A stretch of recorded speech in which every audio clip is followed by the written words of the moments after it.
Au moment où la Commission électorale nationale indépendante publie les résultats partiels de la présidentielle de 2023, l'opposition ne semble déjà pas d'accord avec ce qui ressort des urnes, du moins ce qui est dit. Parmi ces figures de l'opposition qui ne sont pas d'accord, on a le candidat président de la République allié à Moïse Katumbi qui était candidat numéro 3. Il a battu campagne à ses côtés. Il s'agit de Matata Ponyo. Il était d'ailleurs le tout premier candidat à se rallier à Moïse Katumbi juste le premier jour du début de la campagne électorale. Dans cet entretien exclusif, je serai accompagné de mon confrère Jean-David Kilolo pour cet exercice.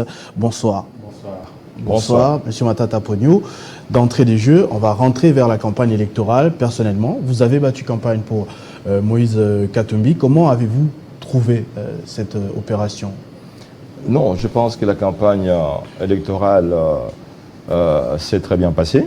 Et comme vous l'avez bien indiqué dès le départ de cette émission, je me suis rallié à Moïse Katumbi Tchapoué pour des raisons tout à fait stratégiques, mais patriotiques. Et pendant un long moment, j'ai été à côté de Moïse pour battre campagne, particulièrement à l'est du pays.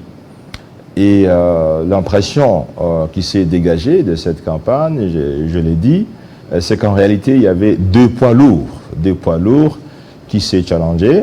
D'une part, le candidat du pouvoir, et le président Tshisekedi, candidat à sa propre succession, mais et de l'autre, les candidats de l'opposition, Moïse Katumbi Tchapoué. Et c'est dont on a remarqué que d'une part, le candidat du pouvoir recevait beaucoup de critiques à cause principalement de son bilan dont on sait qu'il est largement négatif.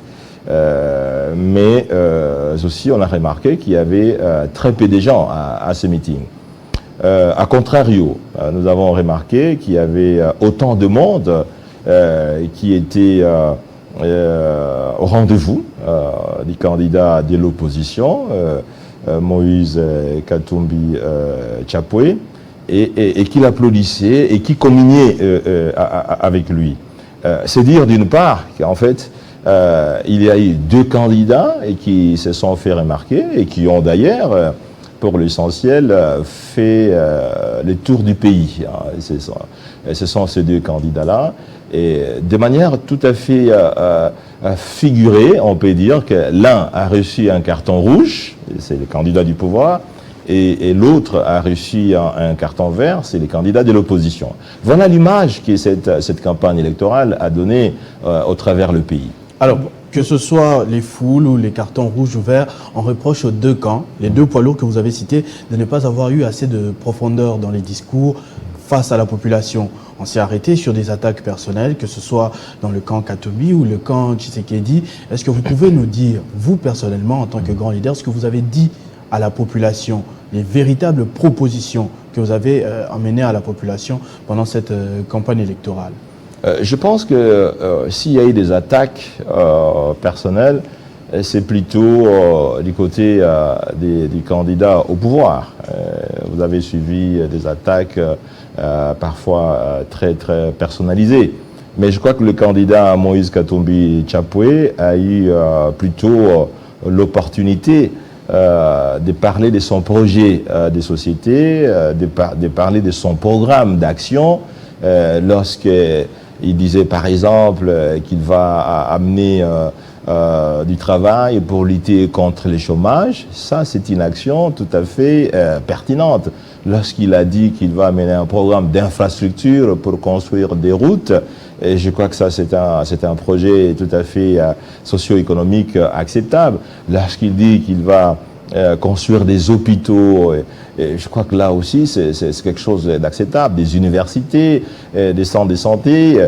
Et voilà, je pense que les projets socio-économiques de Moïse Katumbi Tchapoué étaient plutôt cohérents il était relativement clair, mais ceci ne lui a pas empêché, notamment, de répondre à certaines attaques qui étaient, à mon avis, en dessous de la ceinture. Voilà, puisque nous sommes en train de parler de l'évaluation de ce processus, mais on a appris que la CENI a déboursé plus de 1 milliard de dollars. C'est quand même une somme assez importante pour ces processus électoraux. Et depuis que ça a commencé, nous sommes au 4e cycle électoral, c'est le cycle électoral les plus chers.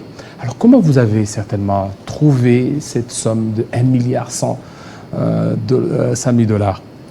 Je dois sincèrement vous dire que moi-même, lorsque j'ai entendu parler de ce chiffre, j'étais choqué. J'étais choqué parce que les élections de 2011, lorsqu'elles ont eu lieu, j'étais ministre des Finances et donc je peux vous dire avec assurance que ces élections ont coûté à peu près aux environs de 466 millions de dollars américains. En 2011. Voilà, en 2011.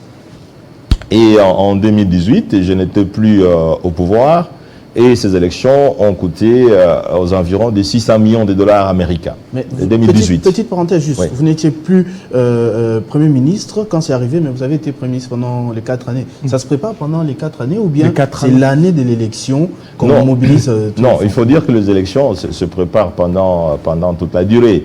C'est pas en une année que vous allez... Donc les élections de 2018, vous avez quand même aussi... J'y ai participé, mais il faut comprendre que j'ai quitté en 2016. Et donc il y a eu 2 ans d'élections, enfin de préparation d'élections où je n'étais pas là. Mais elles ont coûté globalement 600 millions de dollars. Il n'y a pas de raison que ces élections coûtent 1 milliard 100 millions, presque le double de ce qu'elles ont coûté il y a 7 ans. Et je crois que c'est inacceptable dans la mesure où ces élections, non seulement elles ont été les plus coûteuses du pays, que le pays n'a jamais enregistré, mais elles sont aussi le plus catastrophiques. Et donc, ce sont des élections qui auront réalisé les hit parades de 2 extrêmes. Elles ont été le plus coûteuses, mais elles ont été le plus catastrophiques. Et ça, c'est dramatique pour un pays. Est-ce que ce n'est pas parce qu'il y a une forte démographie qui a fait que ça puisse coûter un peu cher que les autres? Il y a aussi les infrastructures. On a parlé par exemple du président de la CENI qui a cette fois acheté le bâtiment. Le bâtiment, et se trouve le siège de la CENI. Il y a un centre Bossolo. Centre Bossolo, voilà où on publie les résultats en temps réel. Bon, écoutez, est-ce que regardez d'abord ce que vous avez devant vous.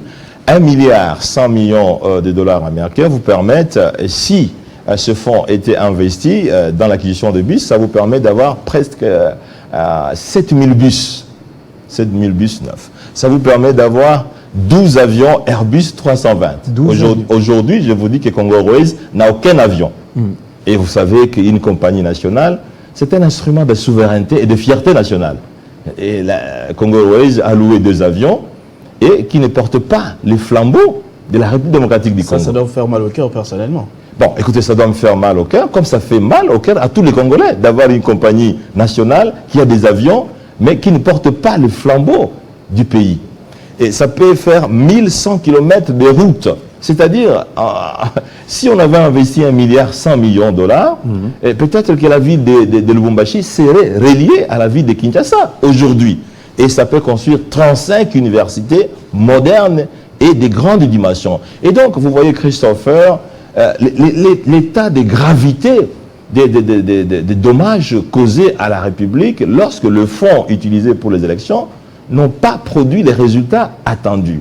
Et ça, c'est dramatique pour un pays de réaliser les élections considérées comme l'une des plus chères au monde, mais d'autre part, avec beaucoup d'irrégularités. Produire des élections considérées comme le plus chaotique au monde. Voilà, en fait, vous parlez des élections les plus chaotiques, mais avant cela, vous avez désisté en faveur de Moïse Katumbi Tshilombo Matata Ponyo. Tout le monde le reconnaît que c'est un monsieur intelligent, mais vous aviez voulu être derrière Moïse Katumbi. Qu'est-ce qui a motivé ces décisions? petite parenthèse, on a suivi quand même Matata Ponyo dire autrefois qu'on ne voulait pas de vous comme candidat président de la République, c'est pour ça que l'on vous collait le procès Bukangalozo. Oui. Donc, est-ce qu'il n'y a pas eu un tout petit peu de contradiction dans votre démarche? Non, je pense que nous devons analyser la question globalement et de manière globale. Parce que, vous savez, il n'y a qu'un seul siège du président de la République. Et si vous êtes 6 opposants pour occuper le même siège, il va sans dire qu'il n'y a qu'un seul opposant qui va occuper ce poste. Ça, c'est de un. De deux, lorsque vous êtes plusieurs candidats opposants, c'est que vos voix vont être partagées. Or, tous les analystes politiques démontraient que si nous avons plusieurs candidats de l'opposition, il sera difficile de pouvoir battre les candidats du pouvoir qui disposent, comme vous le savez, de beaucoup de logistique et beaucoup d'avantages préétablis. Et moi, je pense que l'objectif que j'avais, c'était pas de devenir président de la République par prestige. C'était pas de devenir président de la République à la recherche des honneurs. C'était pas de devenir président de la République à la recherche des moyens financiers. L'objectif, c'était de devenir président capable de pouvoir contribuer à l'objectif principal des politiques économiques, c'est-à-dire améliorer les conditions de vie de la population. Donc contribuer au rétablissement de l'honneur des Congolais, au rétablissement de la dignité de ce pays et de sa population, et contribuer à l'amélioration des conditions de vie des Congolais. Or, il s'est avéré que si nous tous nous allions comme candidat à président, et nous diminuons totalement les chances de voir un candidat de l'opposition gagner à l'élection présidentielle. Voilà pourquoi je me suis fait violence pour pouvoir désister au profit de Moïse Katumbi Tchapoué. Bon, faut-il aussi le dire que Moïse Katumbi Tchapoué c'est un candidat qui dispose quand même de beaucoup de qualités, vous le savez. Et lorsqu'il était gouverneur pendant un peu plus de 8 ans, Katumbi Tchapoué fut le meilleur gouverneur de province de ce pays. On a vu, il ne faut pas l'oublier, d'autres gouverneurs comme celui du Kasaï oriental, comme celui du Nord Kivu, comme celui du Maniema, aller apprendre ou s'informer tout au moins du modèle de gestion, de gouvernance dans la province du Katanga. Comme vous le savez aussi, Moïse Katumbi Tchapoué est quand même l'un des meilleurs dirigeants sportifs dans ce pays. Laissez-moi vous dire, bon, laissez-moi vous le rappeler, et je pense que la ville de football a plus ou moins changé. Hier, c'était Kinshasa, mais aujourd'hui, on sait que c'est le Lubumbashi. Et parce que l'équipe la plus compétitive aujourd'hui, et qui a gagné près de 5 fois la Coupe d'Afrique, c'est TP Mazembe, dont on sait que le manager ou le propriétaire, c'est Moïse Katumbi Tchapoué. Bon, enfin, vous le savez aussi, Moïse Katumbi Tchapoué, c'est l'un des meilleurs entrepreneurs économiques dans ce pays. Et donc, pour tous ces critères, je me suis dit, écoutez, pour donner la chance à l'opposition de disposer d'un candidat président qui peut gagner ces élections, parce que c'est ça dont la population veut. La population veut le changement, M. Christopher. La population veut le renouveau des gouvernances, veut le renouveau des leadership. Et donc, il était question pour moi de pouvoir me désister au profit d'un candidat. Le dernier critère que vous avez cité, c'est-à-dire un des meilleurs entrepreneurs, je me doute bien que vous avez déjà entendu parler de cette version aussi. On dit clairement qu'il a eu à acheter toutes les personnes qui ont rallié sa candidature, que ce soit Matata Ponyo ou les autres. Vous avez été acheté par Moïse Katumbi. Et il vous a donné combien? Il vous a donné combien, Katumbi? Bien, ça fait rire, ça fait aussi... ça fait parfois réfléchir, n'est-ce pas? Vous le savez, je l'ai dit d'introduction que je n'ai pas posé ma candidature pour question d'honneur. Je n'ai pas posé ma candidature pour question de prestige. Je n'ai pas posé ma candidature pour question d'argent. Et donc, en principe, lorsque je m'engage dans un processus et tout est planifié, tout est examiné. Certains ont été candidats présidents à la veille, mais nous avons planifié d'être candidats, voyez-vous. Et ce n'était pas un problème d'argent. Vous le savez très bien que je suis propriétaire d'un cabinet d'études économiques qui a conseillé 3 présidents de la République en Afrique. Et ces cabinets a signé des contrats au plus haut niveau, au niveau de la présidence de la République. Et tout le monde le sait, ces cabinets Congo Challenge a fait des chiffres d'affaires annuels de plusieurs millions de dollars américains. Vous le savez très bien, d'ailleurs, j'ai un contentieux avec, mon cabinet d'études, Congo Challenge, a un contentieux avec le gouvernement congolais qui a commandé 4 études des standards internationaux. Et ces 4 études ont été livrées, près de 2 millions de dollars, qui ont été payés par la Banque africaine de développement. Et le gouvernement congolais a refusé de me le payer, tout simplement parce que je suis candidat président. Donc, ce n'était pas un problème d'argent. Ça, c'était bien avant. Oui, mais ça, c'était bien avant. C'est pour vous dire qu'en fait, ce n'est pas un problème de moyens financiers, parce que les candidats à Matata disposaient bien et disposaient de moyens pour battre sa campagne. Matata Ponyo, candidat président de la République, vous aurez fait le tour du Congo en jet privé, comme on l'a vu aux côtés de Moïse Katumbi. Mais parce qu'on avait tout planifié. Et tout était là. On avait tout planifié. Alors, puisque vous parlez de la campagne électorale, M. Matata Ponyo, on a vu, c'était autour de la nationalité des Katumbi. Et c'est cette question qui a vraiment beaucoup plus été sur des lèvres de beaucoup de Congolais. Est-ce qu'aujourd'hui, ça vaut la peine qu'on revienne sur cette question des nationalités et Katumbi était taxé comme un candidat de l'étranger? Écoutez, c'est bien dommage. J'estime que ce type de débat, c'est un débat de caniveau, en réalité. C'est un débat de caniveau. Parce que lorsque vous avez un citoyen qui a été gouverneur d'une province pendant près de 8 ans, ou un peu plus, et que lorsqu'il veut accéder au poste de la présidence de la République, vous dites que c'est ce moment-là qu'il devient étranger.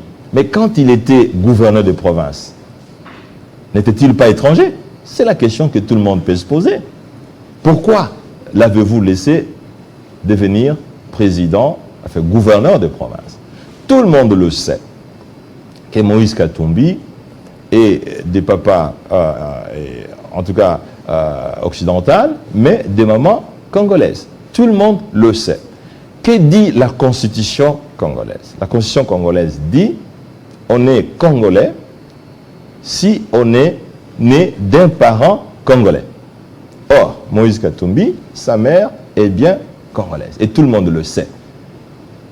Pourquoi est-ce qu'on doit aller déterrer des dossiers pour justifier l'exclusion de certaines personnes? Ce qu'il faut noter, c'est que c'est le gouvernement actuel qui a remis le passeport congolais à M. Moïse Katumbi Chapwe. Mettons tout dans le contexte quand même. Il y a l'illustration de Noël Tchani, je crois la réalisation n'a pas mis au hasard. Le fait est qu'on dit au sommet de l'État, donc on ne refuse pas le reste à Moïse Katumbi Chapwe. Il peut être député, il peut être gouverneur aussi, je crois. Gouverneur. Il peut avoir le passeport congolais, vu que sa mère est congolaise, mais il ne peut pas décider au sommet de l'État parce qu'il serait partagé. On va citer le pays, notamment la Zambie.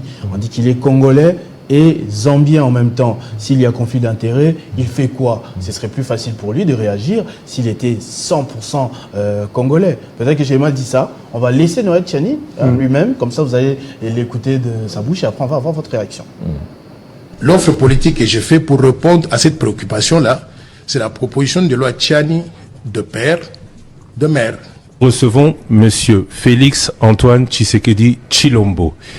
Il est clair bien que sûr, congolais, de père et de mère. Non, mais il faut le dire, il faut continuer. Félix Antoine Tshisekedi Tshilombo, congolais, de père et de mère, et puis père de famille, voilà, donc acteur politique.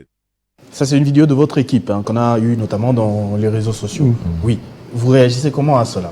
Bon, écoutez, comme je l'ai dit, à mon avis, la constitution congolaise reconnaît le droit d'un Congolais issu d'un des parents congolais d'être candidat à la présidence de la République.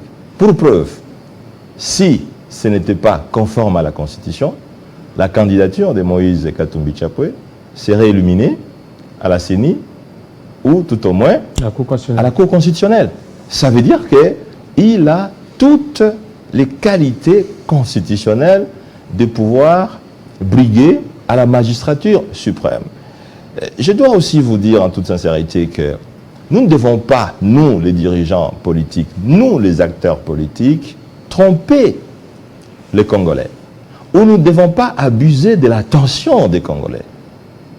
Lorsqu'on est au pouvoir, les Congolais ont besoin des dirigeants qui améliorent leurs conditions de vie. Voilà l'objectif premier des dirigeants dans un pays. Lorsque vous ne savez pas répondre à ces questions, et à ce moment-là, vous allez déterrer d'autres questions dont les Congolais n'ont pas vraiment besoin. Prenez les cas de certains pays qui sont considérés comme des grandes puissances au monde. Les États-Unis. Mais les États-Unis d'Amérique ont été dirigés par un président de la République dont le papa était d'origine kenyane. Barack Obama. Barack Obama, pour ne pas les citer. Et le président Barack Obama n'a pas eu la honte, lorsque il était encore président en fonction, de dire dans une allocution où il était entouré même des Kenyans, et c'était à Nairobi, qu'il était président américain, mais d'origine kenyane. Ah, il y a d'ailleurs cet extrait-là. Oui. On va suivre cet extrait-là, justement. Oui. I am proud to be the first American president to come to Kenya.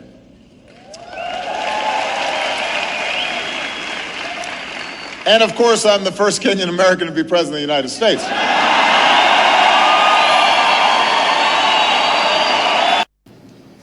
Donc, ben voilà, Christopher, félicitations pour cette imagination fructueuse, parce qu'en fait, voilà la plus grande nation démocratique au monde. Les États-Unis ne sont pas la RDC. Ouais, justement. Est-ce que les États-Unis ont des réalités différentes de celles de la RDC? Ce discours ne vous a pas coûté un peu trop cher? Est-ce qu'il y a des Congolais qui se sont retenus de voter pour Moïse Katumbi parce que son adversaire a dit que c'était un candidat de l'étranger, que c'était un étranger? Laissez-moi vous dire, si on regarde les images d'accueil du candidat Moïse Katumbi Chapwe par les Congolais, c'est une façon de dire qu'ils ne sont pas d'accord avec ce type de discours. Parce que si réellement les Congolais étaient accrochés à ce type de discours, mais ils ne réserveraient pas un accueil aussi chaleureux au candidat Moïse Katumbi Chapwe. Parce que on a vu des masses, des marées humaines recevoir les candidats Moïse Katumbi Chapwe.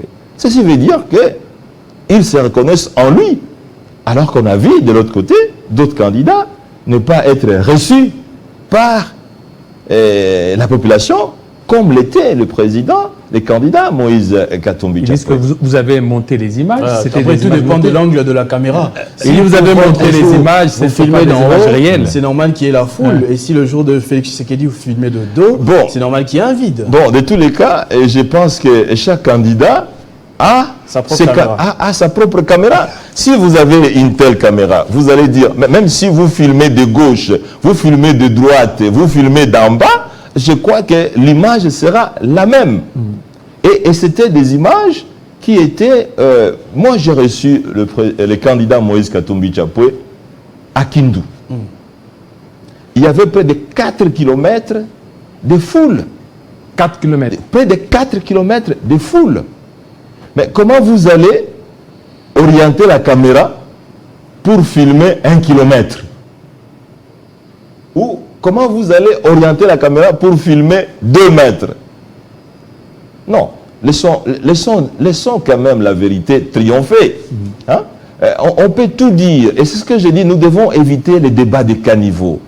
si nous cherchons à bâtir un État démocratique, nous devons aussi accepter la réalité telle qu'elle se présente.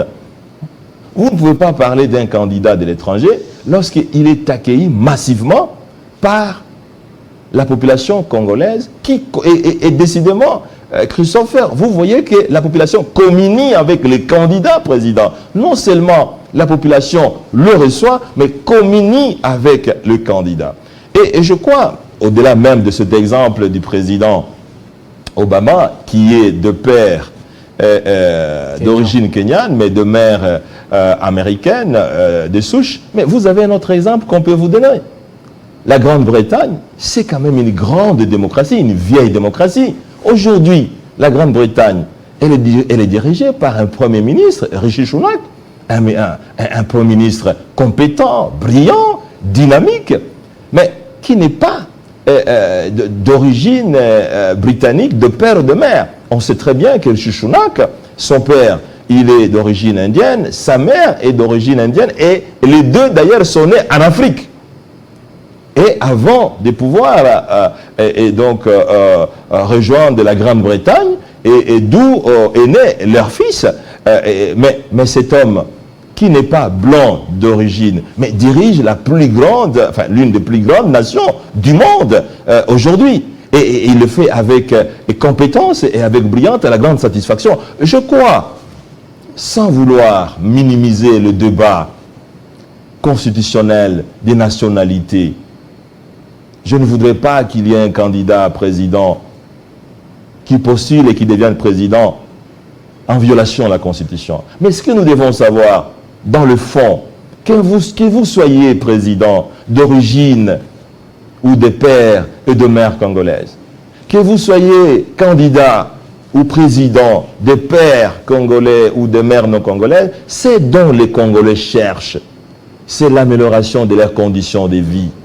N'oublions pas que ce pays, vers les années 60, lorsqu'il accédait à l'indépendance, c'était l'une des meilleures économies au monde, du moins en Afrique.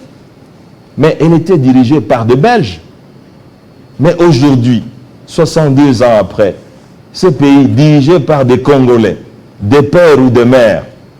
Mais quel est le niveau? Vous voulez qu'on revienne au format belge? Non, je ne dis pas. Je suis en train de vous donner la profondeur du débat, la pertinence du débat. Que vous soyez Congolais de père et de mère, que vous soyez Congolais de père congolais ou de mère étrangère ou vice-versa, c'est dont les Congolais ont besoin, c'est que vous puissiez remplir la mission constitutionnelle d'un président de la République. Est-ce que nous sommes matures? C'est d'améliorer les conditions de vie des Congolais, d'apporter le bonheur aux Congolais. Voilà. Et quand on ne l'a pas fait, évidemment, on se rabat sur des débats qui ne sont pas, en tout cas, de portée patriotique, de portée souveraine. Est-ce que nous sommes matures aujourd'hui d'avoir un président avec une nationalité entre parenthèses douteuse, comme le disent d'autres bouches? Vous aviez donné l'exemple des États-Unis, l'exemple de la Grande-Bretagne, ce sont des vieilles démocraties. Comparativement à la RDC, nous sommes au 4e cycle électoral, nous sommes encore des bébés sur le plan démocratique. Écoutez, c'est un problème de leadership. Laissez-moi vous dire en toute sincérité. C'est un problème de leadership. Un problème d'élévation spirituelle et intellectuelle. Qu'allez-vous dire, Jean-David Kilolo, de la République sud-africaine? Quelle est la vieillesse des démocraties sud-africaines? Lorsque le président Mandela, c'est là où j'insiste, sur la sagesse, sur la qualité de leadership de la gouvernance. Lorsque le président Mandela sort de la prison, il passe 27 ans en prison. Il a été maltraité par des Blancs. Et lorsqu'il sort de la prison de Robben Island, il y a plusieurs Occidentaux qui ont fui pour dire « mais ce monsieur va certainement nous déclarer le fatwa ». Cet homme a dit que j'ai milité non seulement pour l'égalité des races en faveur des Noirs, mais aussi pour l'égalité des races en faveur des Blancs. Mais quelle vieillesse de démocratie parlez-vous à ce moment-là? C'est plutôt la sagesse, c'est plutôt le leadership, la qualité de leadership. Et rappelez-vous que le même Mandela a exigé à ce que le vice-président soit M. de Klerk, le même qui était aux manœuvres lorsqu'il fallait qu'il soit en prison. Et voilà ce qui a sauvé l'unité de la République sud-africaine. La sagesse, la qualité de leadership. Il n'est pas question de parler de vieillesse dans la démocratie, non. C'est un problème de la qualité de leadership et de gouvernance. Monsieur Matata Ponyo, venons-en maintenant à l'actualité. La CENI est en train de publier les résultats partiels de la présidentielle. D'abord, on vous avait vu revendiquer la victoire, tout confiant, et quelques heures plus tard, vous avez demandé l'annulation des élections. Qu'est-ce qu'on doit comprendre avec ce changement de langage? Bon, écoutez, nous étions, nous, très confiants parce que la campagne électorale est aussi un indicateur clé pour savoir qui sera président ou pas. C'est pour ça qu'on fait des sondages. Et généralement, les sondages constituent presque le pré-résultat. Lorsque nous avons fait la campagne électorale, la population s'est exprimée. Et il était évident que le candidat de l'opposition, M. Moïse Katumbi Chapwe, avait toutes les chances d'être élu président de la République. Et les sondages, le plus crédible, lui donnaient même 68%. Et le premier jour d'élection, le premier jour de vote, nous avons remarqué qu'effectivement, la population s'est exprimée massivement et largement au profit des candidats de l'opposition. Mais qu'est-ce qui s'est passé par la suite? Nous avons réalisé qu'il y avait des manœuvres louches, et vous le savez, qui étaient constituées notamment par des machines à voter qui ont été distribuées massivement au profit des acteurs politiques de l'Union sacrée. Vous le savez aussi, il y a eu des manœuvres de bourrage des urnes. Vous le savez aussi, il y a eu des manœuvres qui ont permis de configurer les machines au profit des candidats au pouvoir. Un de mes agents me dit, il est allé voter, il a appuyé sur le chiffre 3, c'est plutôt le numéro 20 qui est à Paris. Numéro 20. Numéro 20. Alors, ce que vous êtes en train de dire ressemble à peu près à ce que nous avons suivi aussi dans une autre émission chez Jean-Pierre KMB. Je préfère qu'on suive avec vous cet extrait et on revient commenter juste après. Tangio ba photo ezolakisa yo yo mbika yo kende watake nga justice ke na sai nini bato bazolo bake pa bazolo bape bazolakisa biloko boyibi miyibi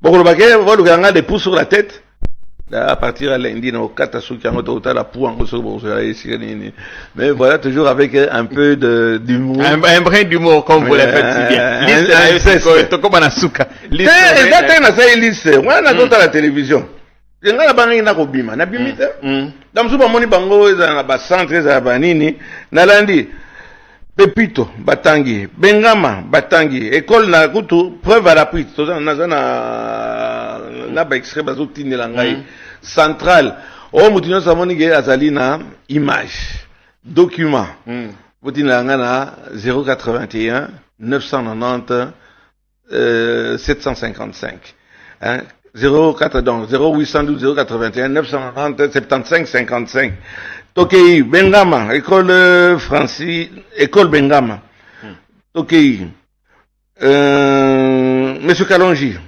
hein Mbao les kinanga yo comme coach na kamandingo na omani ndebilo moriza ka omani tu es souillé tu es omani nzoto ikomi pourri na solo na lokutanga na ebite na yo nanga itomoni utangi njera mbikai singi charmant nga eza problème ya position na yo en tant que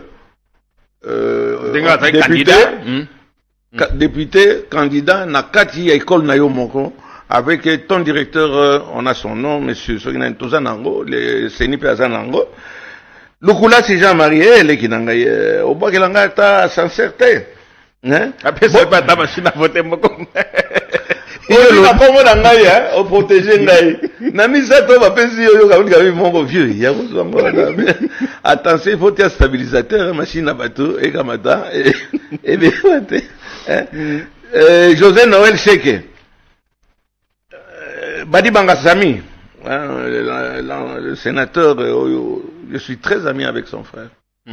Mais toujours Salamoussala. Et bien d'autres, ce n'est pas à moi à établir une liste. Elle est non exhaustive, c'est donc parce que ma vidéo est encore mais le fait que vidéo est ne signifie pas forcément que Motoa Nazali coupable. Voilà, vous avez suivi. Mais vous aussi, sur votre compte Twitter, vous aviez aussi parlé du gouverneur de la province de Maniema qui détiendrait aussi une machine à voter. Bon, écoutez, comme vous l'avez suivi, la disponibilité des machines à voter ou des machines à tricher, c'est devenu une monnaie courante. Et tout le monde le sait. Et c'est vraiment dommage, mes chers amis, parce que nous avons, nous, ici en République démocratique du Congo, tendance à banaliser des choses aussi graves. Lorsque une élection, au profit de près de 100 millions d'habitants, se réalise et que les machines à voter se retrouvent dans la rue, c'est quand même dramatique. Nous ne pouvons pas banaliser des choses aussi graves.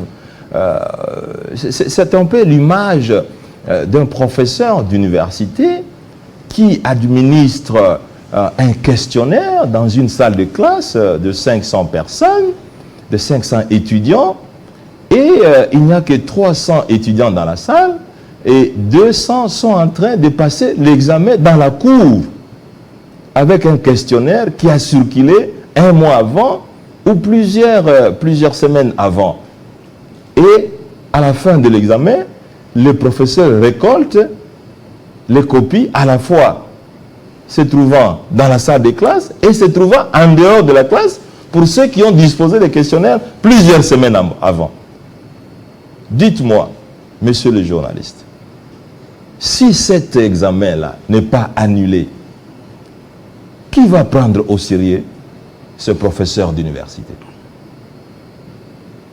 Un examen pour lequel le questionnaire a circulé en dehors de la salle et pendant plusieurs semaines. Si le professeur n'annule pas cet examen, est-ce qu'il sera pris au sérieux? Et si le recteur n'annule pas l'examen du professeur, est-ce que le recteur sera pris au sérieux? Dans le cas du Congo, juste pour préciser, qui est professeur, qui est recteur Mais écoutez, dans le cas d'espèce, le professeur, c'est le président de la CENI. Et donc vous voulez sa démission? Mais écoutez, et même votre coalition appelle à ceux qui démissionnent. Vous ne voyez pas que vous êtes en train de cautionner le dialogue? Vous voulez qu'il y ait dialogue. Aujourd'hui, si Kadima parvenait à démissionner, le président va rester en fonction. Le temps pour organiser les élections, ça peut prendre 4 ans, 5 ans. Et puis, comment vous pouvez gagner des élections et réclamer son annulation? Bon, écoutez, nous n'avons pas dit que nous avons gagné les élections. Nous avons dit que la première tendance, les jours du vote, lorsque la fraude massive n'avait pas encore occupé l'espace, écoutez, les candidats, Moïse Katumbi Chapwe, étaient sortis gagnants. La première tendance, nous avons des statistiques. Mais lorsque la fraude s'est insérée avec toutes ces machines à tricher, ainsi de suite, et nous avons vu que, bon, écoutez, l'élection n'était plus une élection, mais c'était un simulacre, c'était presque un théâtre de chez nous. Écoutez, quel est l'objectif d'une élection? L'élection a pour objectif de pouvoir choisir des hommes et des femmes représentants du peuple. Le mot politique tire son origine du mot grec politis. Politis voulant dire être au service du peuple, être le représentant du peuple. Lorsque une élection comme celle que nous sommes en train de vivre, une pseudo-élection, un théâtre, au lieu de produire des hommes et des femmes, vous produisez des crocodiles, vous produisez des léopards, qui sont même de nature à pouvoir agresser la population. Comment est-ce qu'on peut accepter? Personne ne peut accepter ce type de film dramatique, Et je pense qu'à mon avis, comme j'ai donné l'exemple du professeur ici, dont le questionnaire a circulé, il est tout à fait normal que ces élections soient annulées. Parce que c'est dans la population. N'oubliez pas que le 1 milliard 100 millions de dollars, ce n'est pas le fonds appartenant à la CENI. Ce ne sont pas des fonds appartenant à Denis Kadima. Et encore moins aux membres du gouvernement. Ce sont des fonds qui appartiennent à la population congolaise. Parce que ce sont les impôts, ce sont les taxes, ce sont les droits d'importation. Les ressources de l'État proviennent principalement de la DGI qui prélève les taxes sur les Congolais. Proviennent principalement de la DGDA, les Congolais qui, lorsqu'ils importent ou ils exportent, payent les droits d'entrée ou les droits de sortie, ou encore de la DGDA. Donc ce sont les fonds des Congolais. Et les Congolais n'ont pas donné 1 milliard 100 millions pour avoir des crocodiles, pour avoir des léopards ou des lions, mais pour avoir des hommes et des femmes qui les représentent. Et dans les cas d'espèce, nous n'avons pas une élection qui a produit des hommes et des femmes que les Congolais cherchaient. M. Matata Ponno, ne donnez-vous quand même pas raison à ceux qui disent que voilà, vous êtes plus préparés à la contestation qu'aux élections. Parce que plusieurs mois à l'avance, on vous a vu avec les 4 leaders de l'opposition pointer du doigt la CENI. La CENI félicité quand on a validé la candidature de Katumbi. Là, c'était bon.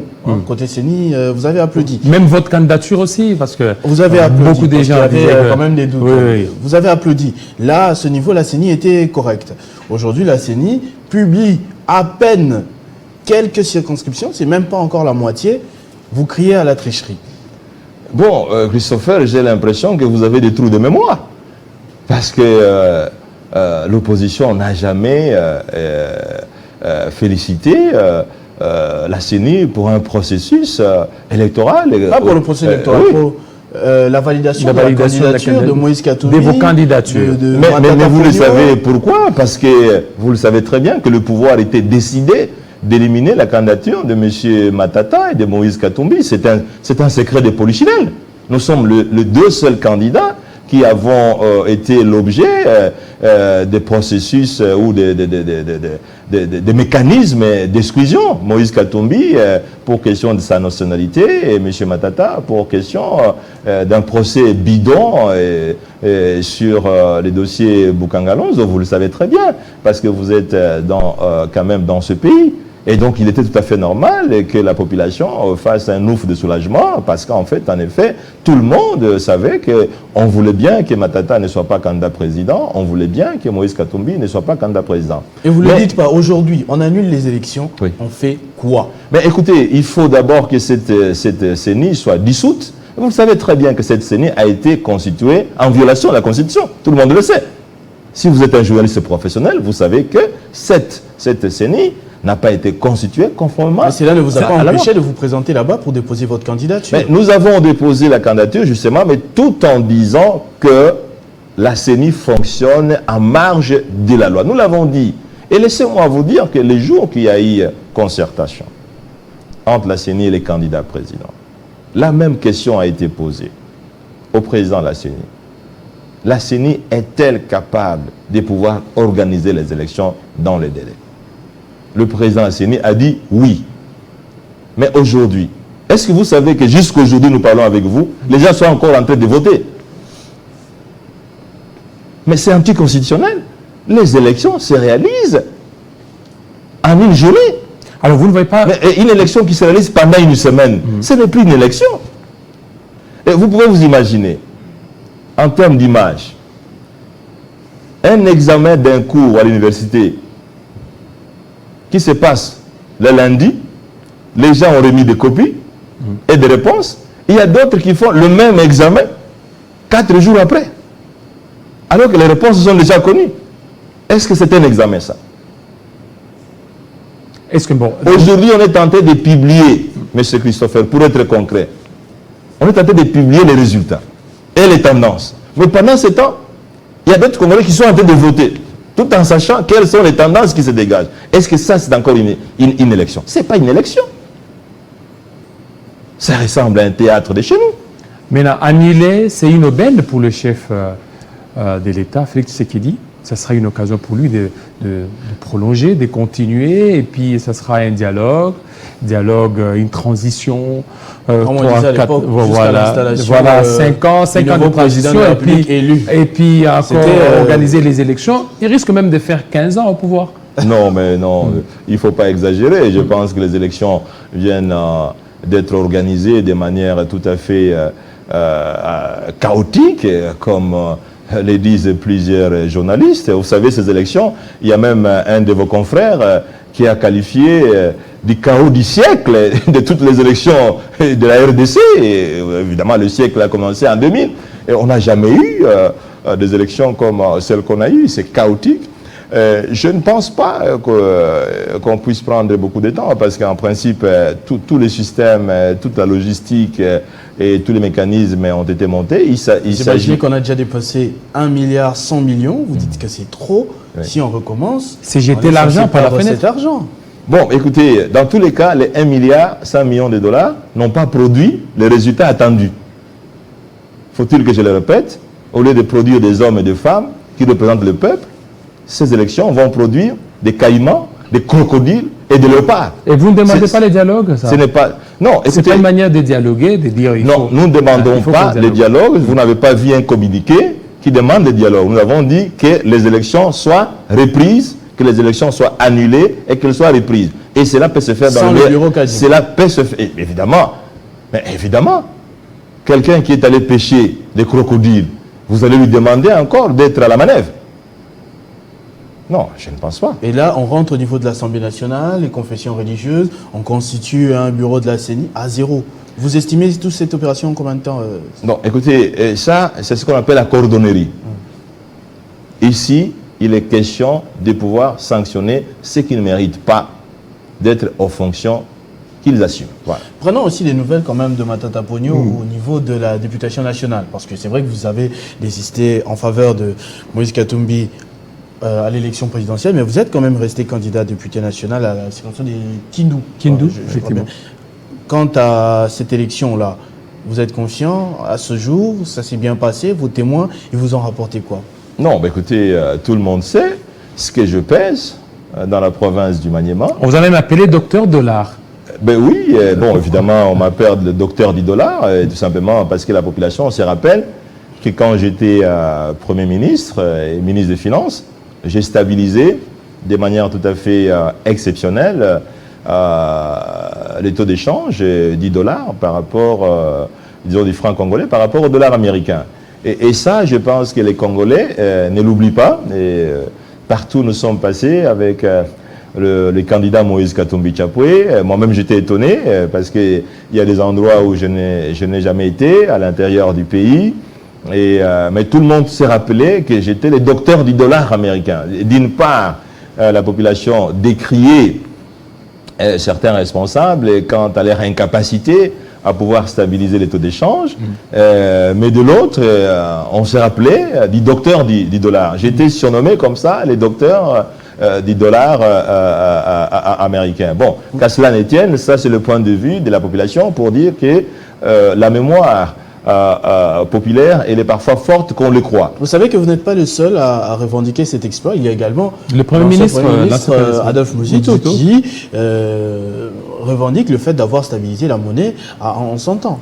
Bon, écoutez, on ne peut pas se battre sur cette question. Le Premier ministre Muzito a d'abord été ministre du budget, alors que les dollars s'appréciaient toujours par rapport au franc congolais. Et par la suite, il a été nommé Premier ministre avant que je ne devienne, une année avant que je ne devienne ministre des Finances. Et les dollars continuaient toujours à s'apprécier par rapport au franc congolais. Et donc, si le dollar s'est stabilisé lors de mon mandat comme ministre des Finances, la logique voudrait que ça soit une action menée plutôt auprès du ministre des Finances qu'à la primature.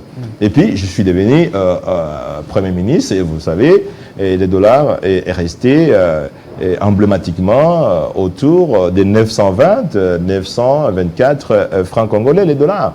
et pendant plus de 5 ans. Et la population congolaise n'a pas oublié cela. Vous savez, M. Christopher, laissez-moi vous dire, si la population réclame la stabilité du dollar, tout simplement parce que les taux d'échange est un indicateur clé dans une économie.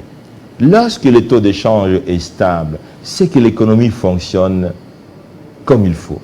Vous comprenez? C'est que le mécanisme de fonctionnement d'une économie n'accuse pas des imperfections ou des problèmes. Lorsque la monnaie se déprécie, le taux d'échange bouge, c'est qu'il y a des problèmes dans l'économie. Et les taux d'échange stables, c'est un peu comme des 36 degrés dans le corps humain. Lorsque le corps humain a une température de 36 degrés, ça veut dire que son fer est en forme. Vous comprenez?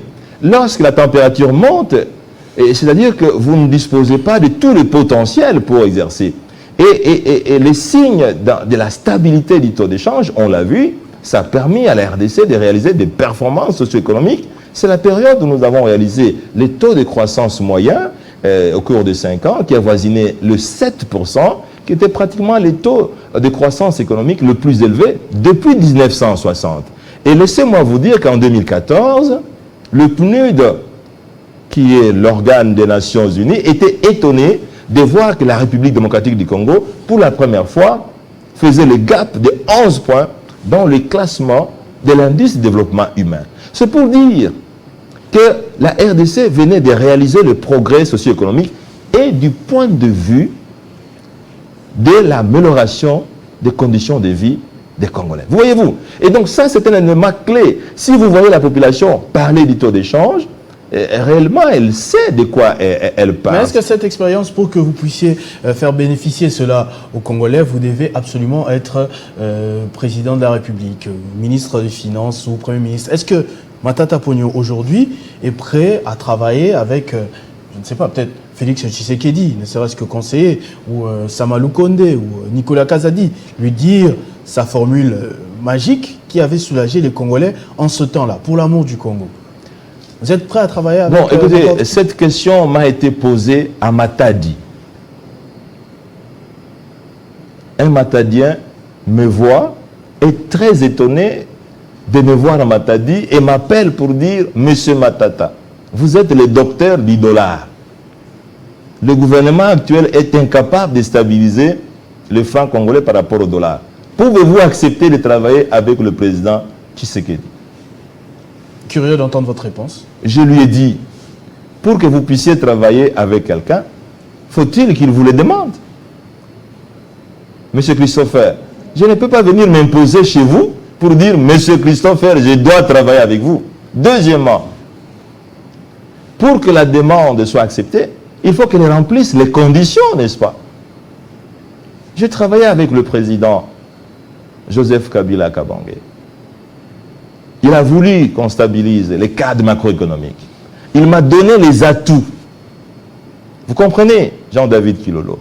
Il m'a donné l'espace et les conditions pour faire ce travail. Stabiliser les cadres macroéconomiques n'est pas une chose facile.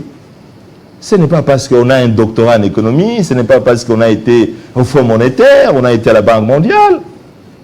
C'est un travail de titan. C'est un travail de maîtrise de la complexité, de la gestion économique. Je vous parle du taux d'échange qui est en fait le reflet du fonctionnement, de la complexité d'une économie.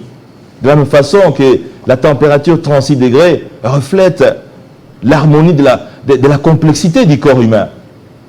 Et donc, pour répondre à votre question, en un mot, j'adore ce pays, j'aime ce pays. Voilà pourquoi je suis rentré. Voilà pourquoi j'ai accepté d'être torturé, d'être harcelé pendant 2 ans et demi pour avoir bien géré l'économie, pour n'avoir pas détourné $1, alors que ceux qui détournent des millions de dollars, sur qui ils ne sont même pas interrogés. Mais il faut que les conditions soient réalisées pour travailler au profit de ce pays.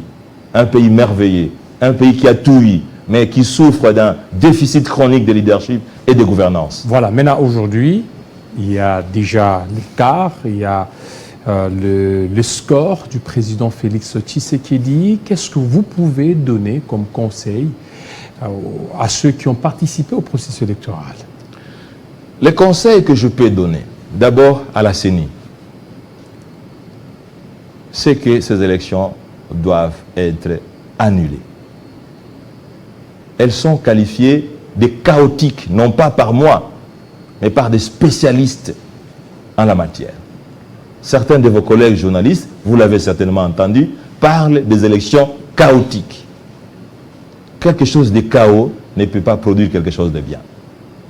L'image que j'ai donnée, c'est qu'au lieu de produire les hommes, ces élections sont en train de produire des caïmans, des crocodiles, ainsi que des léopards.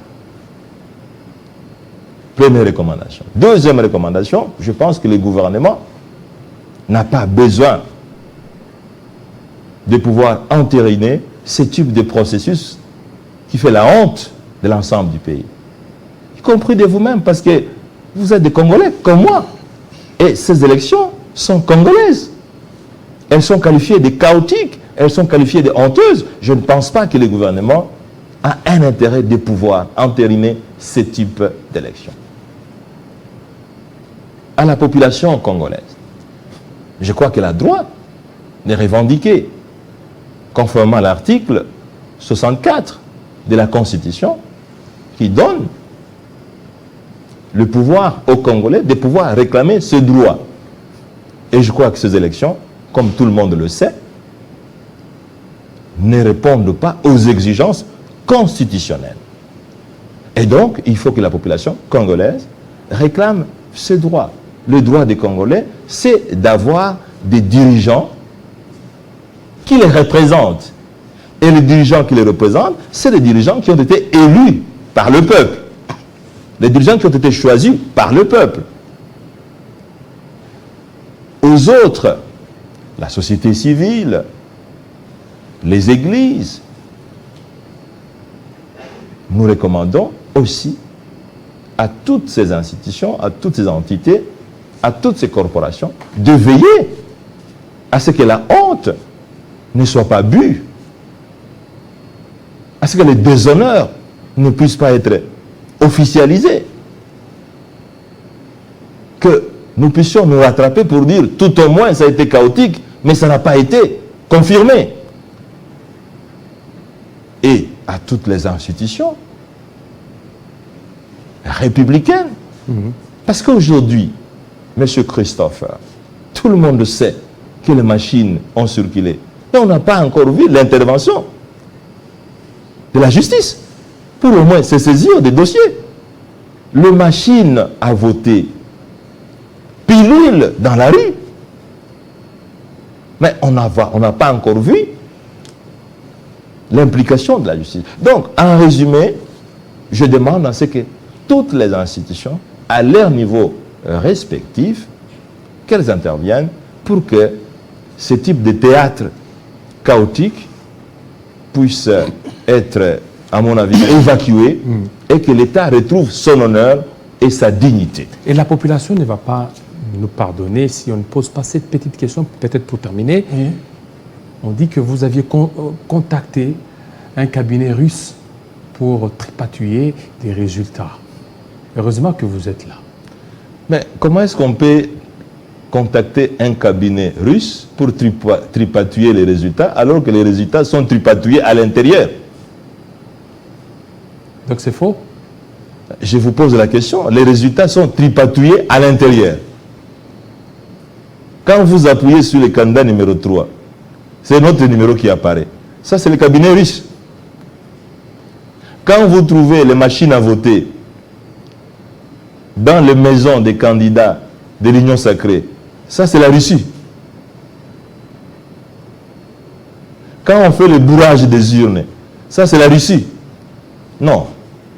Je pense que nous devons cesser ce type de théâtre. Aujourd'hui, le peuple congolais a honte de voir son élection être qualifiée d'élection la plus chaotique.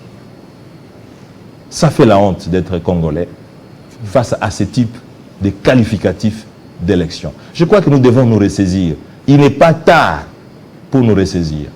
Il est encore temps, parce que si ce processus est entériné, ce serait la honte pour plusieurs années. Monsieur Matata Pogno, merci d'avoir répondu à nos questions. Merci également à Jean-David qui en a co-présenté cette émission. Merci à vous qui l'avez suivi. C'était un entretien exclusif Télé 50 avec Matata Pogno, candidat président de la République, rallié au candidat président de la République Moïse Katumbi à l'élection du 20 décembre 2023.